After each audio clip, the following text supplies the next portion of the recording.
On the road. DEADPIT on the road. Iron Warden's coming to get us, boys. So a couple of days late, but on the road again. We're on the road. Oh yeah. We're gonna get a copyright strike for sure now. Howdy everybody and welcome back. It's a DEADPIT on the road to Eli Roth's Thanksgiving. Hell yeah, I've been really looking forward to this. Everybody talking about how killer it is. I bet it ain't worth a fuck. Yeah, and we'll see. Slasher movies are pretty hard to fuck up, but it is Eli Roth. I bet he can do it if anybody can. And he's known to fuck up quite a bit. Rainy night in eastern Kentucky. I have my miner's helmet up here from the mines lighting us up. Hopefully the battery will last a while. So technology is just amazing with this shit. But everybody's seen this movie but us, Uncle Bill. Thanks to you getting sick again, pussy. Sorry about it. I'm sorry about that. But yeah, you're right. And everybody's already done a fucking review of it. So you can find like 50,000 other reviews of this movie online. There's really only one that matters, you know, in the end. Well, I'm talking about the one that matters is Dana's review, the Highway to Hell with Steve, the charismatic enigma, Captain B plan. Who doesn't say a fucking thing on it. I didn't watch the whole review, but Steve don't say much as usual. He's like, yeah, buddy. yeah, buddy, you got that right. So we're doing this just a day or two before, well, not before Christmas, before Thanksgiving. And boys, people were really putting this movie over. It made $10 million at the box office. Did decent. It had some competition, wasn't it? Hunger Games, the new Hunger Games movie, and then fucking something else came out. Oh God, I'm running this shit. Some illegal activity happening on this video. Something else came out, but I know Hunger Games is the big one. Yeah, Hunger Games kicked ice, which I didn't know. I really didn't know Hunger Games. I didn't think they had another story in the Hunger Games. Evidently, J-Law ain't gonna be in it. Right? Yeah, it's some like Panderverse. Prequel. It's a Panderverse production. It's Hunger Games: The Beginning. I did watch the Jennifer Lawrence movie No Hard Feelings. Have you seen that? I did watch that. Oh God, I love it. I love it just for that one scene. Yeah, nobody will ever remember anything about that movie except that scene. She's got my respect just for that scene because you don't see full frontal nudity in movies at all anymore, especially the full frontal nudity of Jennifer Lawrence, who's I'd say she's a hot Kentuckian. We'll say that. That was bizarre though. I was watching that, I was like, is she really fucking, like, you have to watch it back because like you think maybe she's got like a body to it. But no. Yep. You can see her bare it all and No Hard Feelings. Well, so I want to get the 4K so I can just freeze frame it, print pictures out and all kinds of shit. For what, like a minute or two? It's not like a short period of time either. No, she's whipping somebody's ass completely naked. Crazy. The movie's actually not too bad either, to be honest. It's been made. That movie has been made probably 800 times. Yeah, same movie. But I think she produced it, and maybe by ensuring that she showed her tits and her bush and stuff in it, she'd be like, "Well, it's bound to make money now. I'm showing my titties." What do you think was the best movie done like that? I'm thinking like Can't Buy Me Love, because that's basically the same fucking movie, really. Yeah, Can't Buy Me Love's kind of like that. There was like so many, but the names are escaping me now. Wasn't there one called, wasn't that Miss March movie like that? I didn't see that. Miss March. There's a lot. Meatballs 3 is kind of like that. There are all kinds of movies like that, so. But, what the hell's the whole up here? My Tutor. My Chauffeur. My tutor. But anyway, we're on our way to the theaters to check out It's been, what, 17 years in the making? He should have made a movie called My Janitor. Starring Sparkle. It'd just be like a guy just kind of lurking around in the school. What are you doing? Starring Denver Lafferty. Yeah. You don't see my side? Anyway, though, 17 years in the making, Thanksgiving was a spoof trailer on Grindhouse, which we did do an on-the-road review. It's in the archive way back in 2007. Just so people don't forget, yeah, this was originally a fake trailer. And there's been a couple of movies made from that, but no sequel to Grindhouse, no discussion of it or anything. You think it's kind of odd? It is, but I mean, I would say that because that movie kind of bombed, but like there's been all kinds of movies that bombed if they went back and did shit with it. Yeah. So I don't know. The Weinstein brothers, I blame them. But anyway, we're almost up there to the theater. Hopefully this battery on this light will last a couple hours, but if not, you know, we'll be in the dark. You won't be able to see us. So we'll see how crowded the theater is. I'm willing to bet we may be the only ones in there tonight because we're seeing it, what? It's a couple things. It's a real shitty night. It's a fucking Tuesday. And so, Matinee prices all day, though. Yeah, So there'll probably be, I'd say maybe one to two other couples in there. If anything. yeah, we're going as a couple tonight. In case you We're don't. gonna hold hands. Yeah. I'm Rub each other's butts. gonna stick my Peter in the popcorn and let you have some of it. No, Yeah. that'd be killer if they did it on the highway to hell. Things like, I could I stick my dick in the popcorn.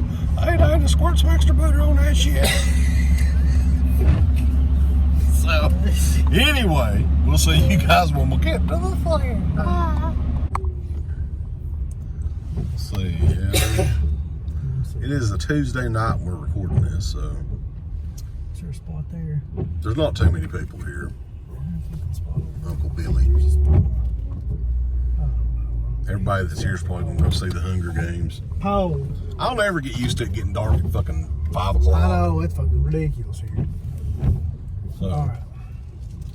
Here, let's do we don't give us some final thoughts. So my final thoughts are that Eli Roth can fuck up a wet dream, so that's probably what's going to happen with this movie, too. This one's going to be good. It ain't going to be no count. It's going to be at least as good as candied yam. We'll see. I hate candied yam. Fucking shit. Damn. We're the only ones in this fucking theater. Nobody else gives a shit about Eli Roth but us. I want you to have a happy day. It's Thanksgiving Day. You can eat my ass. I want you. Get on there and put your seatbelt on, you cocksucker. Highway to hell.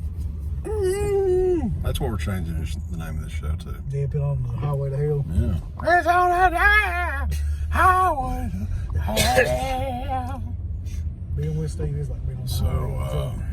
yeah, we just got out of Eli Roth's latest feature film, Thanksgiving, which is getting rave reviews amongst the hardcore horror community. The horror elites, I guess, or the horror, I don't know who the fuck. Well, everybody likes everything else usually. They're also liking Thanksgiving. Right. Uncle Bill. They like it too. They like The Exorcist. They like fucking Halloween Ends. They like the goddamn Pope's Exorcist. They like whatever comes out. I'm not surprised, like whatsoever, that they enjoy everything like that. Yeah. But, and we haven't talked about this before, boy. When we step out of the theater, we shut our fucking mouths because we're professionals. Right. We don't talk about nothing. So, what my opinion is versus what Uncle Bill's opinion is, who knows? Flip of a coin, we'll ask Tom Atkins. Who's to say? Maybe it sucks, maybe it's great. I'm going to say that Eli Roth's newest movie, Thanksgiving, Right. is the best movie that motherfucker has ever made. I kind of have to agree with that too. Like we just did the Eli Roth retrospective on his films and stuff, so they're all fresh in my mind, and that's got to be the best one by a pretty long margin, too. Yeah, very difficult to fuck up. a slasher movie, especially one that's definitely like heavily inspired by the 80s slasher movies, I would say. I was thinking it was going to be more like a Scream, which it kind of is a little bit. Like, it reminded me more like I Know What You Did Last Summer or something. I don't know why, like, just the way that it was. Oh, God, the cops has Oh, got him. shit. Boys. Well, what the hell? There's all kinds of. There's a shootout tonight. Jesus. But, so, I mean, the holiday aspect of stuff's very 80s. Right. So I dug that. Appreciated that. I hope we don't get in trouble for having a light on it. No, he already went around. If he was going to fucking pull us over, he'd done it in about 10 minutes. What the fuck you boys doing in there with the damn lights? Well, I'm sorry, I was filming him blowing me. He's gonna put it Can you up. imagine me trying to? We could have filmed that. That'd been the best on the road ever. I was like trying to explain what the fuck we were doing. We just watched Thanksgiving. We were gonna fucking talk about it. You know that movie Thanksgiving it's on back there? And he's probably like, no, what are you talking about? Thanksgiving's on Thursday. You know Eli Roth, motherfucker. He's about no. But like it's got a ton of gore in it.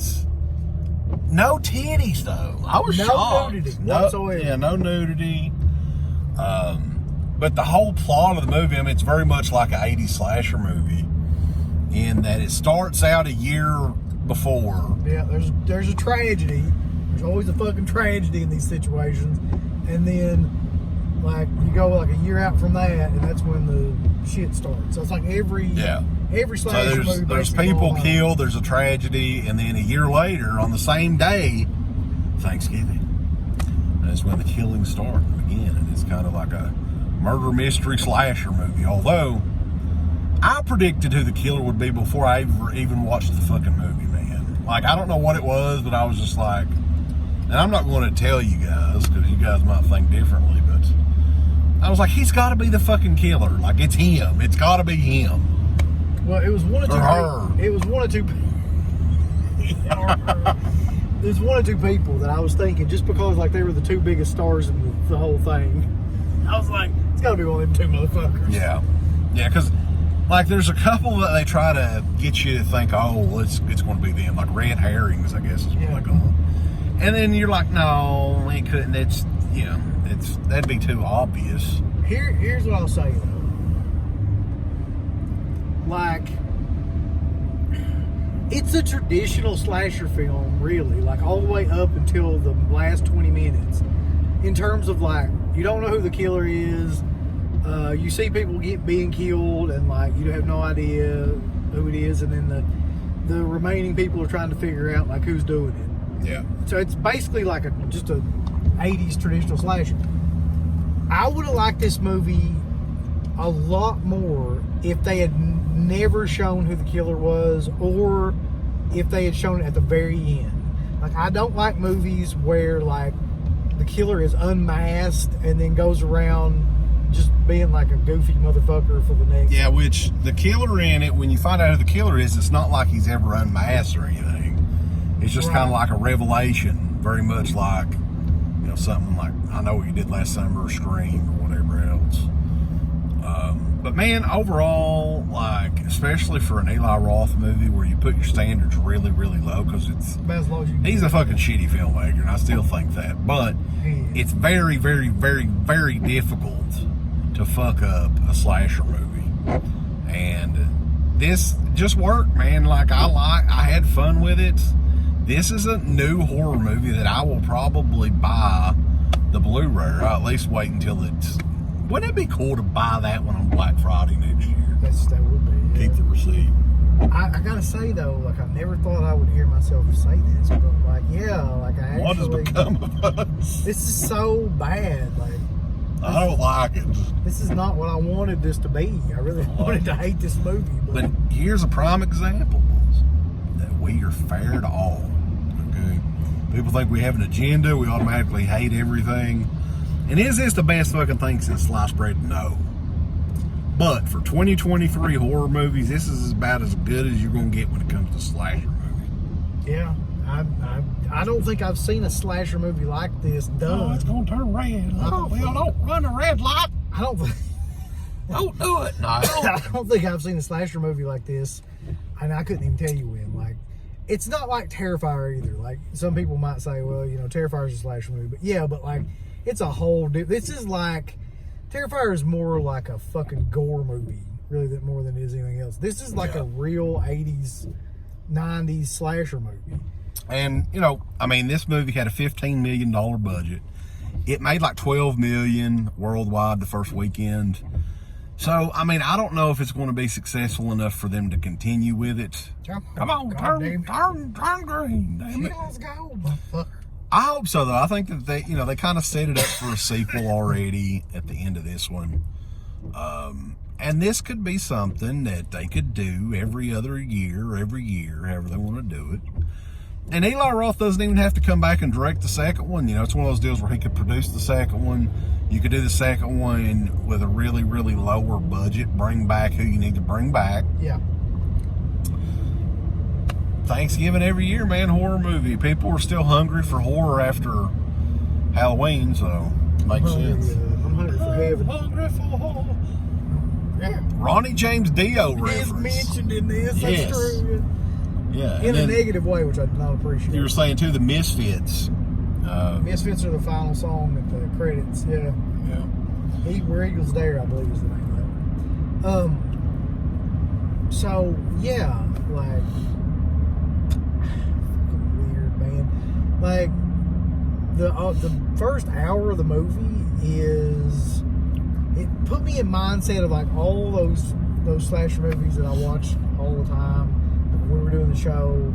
Yeah. Like any of them you can think of, like My Bloody Valentine or fucking Cutting Class or Filing. It's like all those fucking movies. Like it just puts you in that mindset, in that era of those movies. And I really didn't get out of that, or the movie didn't take me out of that until the end. Don't forget Little Caesars up here, by the way. Oh yeah. I'm gonna pay for it for $6. I found the fucking thing. He did. I've never seen that happen. That was so killer. Oh shit. So where is that fucking Caesar? It's a little ways up here, right? Is it? I think it's past. This is, unless it's closed. There it is. Yeah. So, It could be closed. I don't know. no, I think it's open. You can get in here. I'm pretty sure. Oh, let's go to Little Caesars. Hang on, we'll be back. All right, we're live and we're back. We got the hot ready and shit. All right, so I guess we're about done with the review. I mean, what else do you want to say? I don't want to give it away to anybody or anything. No, the gore is good. It's got some good death scenes in it. Like, the gore is not like too over the top, with, you know, like Terrifier over the top, but it's like, it's good, and especially for like what the movie is. So like, if you like those type of movies, you'll like that. It's got a weird kind of like setup. Like, you wouldn't, you know what I mean? Like, that's a weird idea for like how this guy comes to be, I thought. Yeah. Yeah, backstory. Of course, there's a little bit of a twist towards the end of it. Janet Rashawn is briefly in this, by the way. Very briefly, yeah. What was the last theatrical movie that she was in? How long ago was that? Man, I have Showgirls? No idea. No, I'm sure she's been in something since then, but like, I have no idea, really. But you know, for an older lady, she's got to be at least about 60 years old. Yeah, 60. She still looks pretty good. I ain't gonna fucking lie. She was in that movie Killer Joe, right? She was, yeah. That might have been the last one she was in. She was sucking on a chicken bone, baby. On that chicken leg, if you will. Yeah. So, anyway, what would have made this the movie even better if they had the Dio? They had like they referenced Dio in it, but they could have done like a tribute song. So instead of Hungry for Heaven, they could have, I'm hungry for pussy. I'll never remember that in this encore. That's true. I wish I could sing it, but I can't Give a do little hand. I can't do the Hitler voice at all. Yeah, Uncle Bill's still recovering from. Choking on the death bomb. He almost choked on the death dong for the 15th time in 2023. Did you get COVID again, or was it I don't think it was COVID. No, we took the COVID test. It wasn't that. Yeah, COVID ain't shit anymore, though. That's true. Oh, it's fucking pussies. It's probably monkeypox or SARS. But yeah, that is it. Dead Pit on the Road. Thanksgiving, boys. It finally came out. And Uncle Bill deeply apologizes for being sicker than a goddamn dog. I do apologize for that. I would say, though... We couldn't be trendy with this review. No, I would say that even though this movie was good, I still think Eli Roth's a fucking douchebag. He is a douchebag. I mean, look at his fucking Vince McMahon mustache, Eli Roth. You're Running around looking like, still a big old piece of shit, even though we did like one of your... How many movies has he made? Like 9 or 10? He's made at least 10 fucking movies, and of those 10 movies, I've liked this one the best, and one of them just fucking kinda. And the rest of them suck ass, in my opinion. But of his horror movies, this is the best one for sure. Oh yeah, by like a mile. I mean, what was it? What the fuck was the name of that damn movie now? Which one? Green Inferno, Hostel, Cabin Fever, Knock Knock, motherfucker. It's Knock the Knock. It's the Prowler. Yeah. That one was good just because of the titties. Yeah. The titties saved that one. I mean, you can't argue that. Anyway, appreciate everybody for checking us out. We will be live 11:30 p.m. on Black Friday, going over all the Severin sales and Vinegar Syndrome shit, everything else. And so until then, happy Thanksgiving, bulls. Keep it creepy, and we will check you guys over at DeadPit.com. It's 2023, goddammit. We finally locked an Eli Roth. Give us the thumbs up. Up your butt. Like, subscribe, and if you subscribe, here's something else you can do. Once you subscribe, you can click the bell notification, right? And it'll notify you anytime that Dead Pit puts up new shit. Or don't. I really don't give a fuck. I want you to. I don't care. Let's keep our community growing here on YouTube. I don't like it. I don't want you to do nothing. Listen, they need to do that now. No, don't you dare touch it. Thumbs up, subscribe, and click that bell. There's all kinds of wonderful shirts over at shop.deadpit.com. Simply the best horror shirts. On TeePublic, there are others, but they all suck. You can get some Dead Pit radio shirts. You can get Last South on the left. The Hills Have Eyes. Texas Chainsaw. Oh, wait, you can't say Texas Chainsaw. All kinds of shirts, folks. You're gonna love them. Shop.deadpit.com. Thank you to all of our supporters on Patreon. DeadPit on Patreon.com is the only place to check out a complete archive of the old Dead Pit radio shows all the way back from 2005 on, in addition to the midweek shows, fan commentaries, exclusive podcasts, and much more. Dead Pit on Patreon.com if you're interested. Tiers start at only $1.